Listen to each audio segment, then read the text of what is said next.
మడతలు పడే బట్టని సరి చేసుకోవడం చాలా సులువు, ఇస్త్రీ చేసి సరి చేసుకోవచ్చు. అలాగే మడతలు పడే మన మనసును కూడా సరి చేసుకోవచ్చు. ఇదేంటండి బాబు, ఏది పడితే దేని మీద పడితే దాని మీద జీవిత పాఠాలు చెప్పేయడమేనంటే ఉందండి. ప్రతి పనిలో కూడా మనం నేర్చుకోవాల్సిన జీవిత పాఠం, జీవిత సత్యం ఎంతో దాగుందండి. ఇదే ఒకటే కాదు, ఈ ప్రకృతిలో ఉన్నది, మనిషి సృష్టించింది, మనిషి చేసే పనే కానీ మనిషి చేసే ప్రతి విషయంలోన ఒక జీవిత సత్యం దాగుంది. అదేంటో ఈరోజు ఈ చిన్న ఎగ్జాంపుల్ మనం తెలుసుకుందాం. ఈ ఇస్త్రీ పెట్టి ఈ మడత పడిన బట్ట గురించి ఈరోజు మనం ఒక లెసన్ తెలుసుకుందాం. ఓకేనా? Let's go.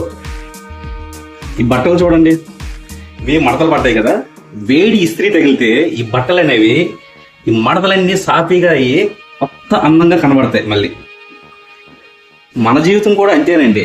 మన జీవితంలో పడే కష్టాలు, అవమానాలు, ఓటములు ఇవన్నీ మన జీవితంలో, మన మనసులో పడే మడతలు మాత్రమే. మీకే చెప్పింది అర్థమైందిగా.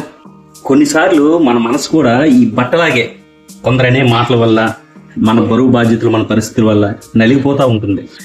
ఒక్కటి గుర్తుపెట్టుకో చెప్తున్నా, వేడి తట్టుకున్న బట్టే అందంగా కనిపిస్తుంది, కష్టాలు తట్టుకున్న మనిషే బలంగా నిలబడతాడు. నీకే చెప్తున్నా, అర్థమవుతుందిగా ఇప్పటికైనా? బట్టలకి ఇస్త్రీ ఎంత అవసరమో మనిషికి అనేవాడికి అనుభవం అంతే అవసరం. జీవితంలో కనిపించే చిన్న చిన్న విషయాల్లోనే పెద్ద పెద్ద పాఠాలు వెతుక్కుంటూ మళ్ళీ మరొక వీడియో కలుద్దాం. అంతవరకు బాయ్, ఉంటా మరి. నేను మీ మురళి.